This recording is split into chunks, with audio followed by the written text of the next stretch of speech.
moving on for today. Up next I got, let's see which one I'll go for. Here we go. This one is the African Rhino Peri-Peri sauce. It's the hot version. In the catalog that my mother-in-law got this in, I took a gander at today, and there's a mild and an extra hot version from the Kalahari Pepper Company, which I had never heard of before I got this, in a little cool flask bottle, 6 3/4 ounce or 200 milliliter bottle.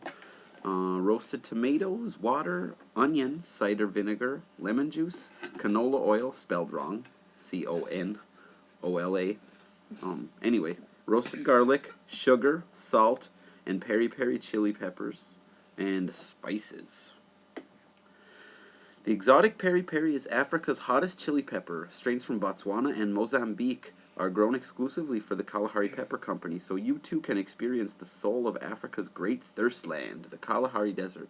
Shake well and use on all meat, poultry, seafood, and vegetable dishes.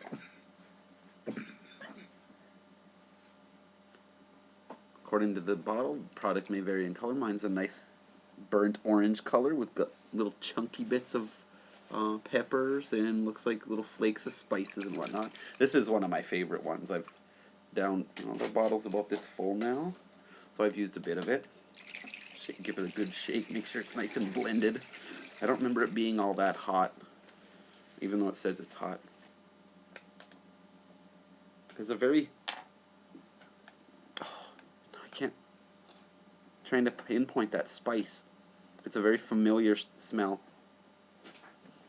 but I can't quite pick it out. But I can smell the carrots. Not really much tomato coming through, even though it's the first ingredient. Little bit of oniony, but not really. Faint bit of lemon juice, but I smell the garlic and tomatoes more than anything. And the onion. And then there's that, the predominant is that spice. Smells like it would go really well on beans and rice. I know I probably said that with quite a few of these, but this one in particular, really good. Okay, enough sniffing. It's really good smelling sauce too, though. So here we go.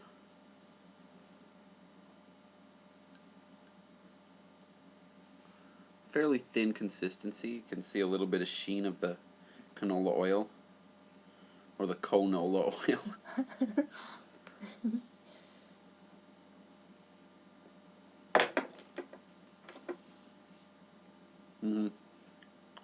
There's a lot of chunks.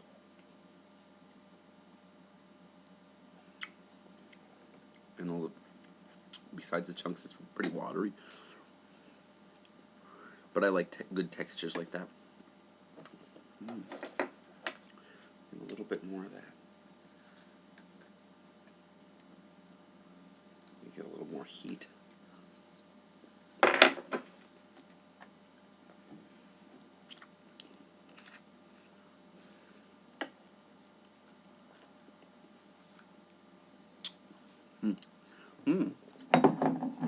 Definitely a lot of carrot and garlic, even in the flavor as well.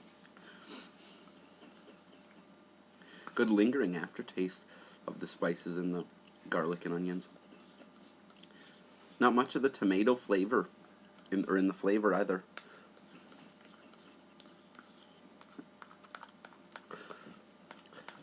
Maybe that other taste that I detect besides the spice that I couldn't name is the chili peppers themselves, because I'm not sure what, I've never had peri-peri chilies, so I don't know what they actually taste like, but maybe that's what this is.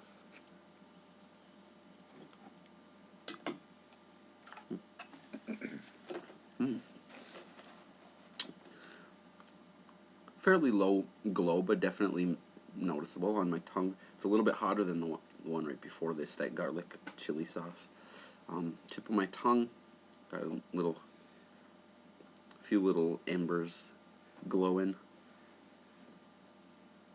faint in my throat, especially when I swallow. I notice the sensation there. And when I talk, I can notice it a lot more on my tongue, on the top of my tongue. I just got a little bit of a warmth wave right below the surface of my skin up through my hair into my scalp. Not really any sweat happening, but I felt a little bit of a wave. It's pretty mild overall as far as heat goes. I've had some pretty hot sauces, although from what I've seen looking around shopping online, there are a lot that are quite a bit hotter than even the hottest ones I've had. I got a couple pretty hot ones lined up here for the last few, including the final of my own personal ones, which isn't all that hot, but it's got a fair heat to it. But in conclusion, this one, African Rhino sauce, the hot version, it's alright. As far as hot goes, the flavor is really good. Lingering garlic, spice, carrot combination, which is a pretty unique combo. You don't see that in too many sauces. Fairly thin. It would be great to use in a reduced form, a little thicker, as a sauce for pasta, or again, just topping a bed of beans and rice, maybe melt a little bit of a mild cheddar or some other kind of sharp cheese, but nothing too pungent. The sauce has a really good flavor on its own. I wouldn't recommend putting it in any dish where there's going to be too many other strongly flavored ingredients that would take apart from the flavor of the sauce itself. This is a good, unique tasting sauce. It's a little bit thin as far as the liquid portion goes, but it's got a lot of chunks of the vegetables and spices in it. So again, a really good, unique sauce. I really would recommend this one as well.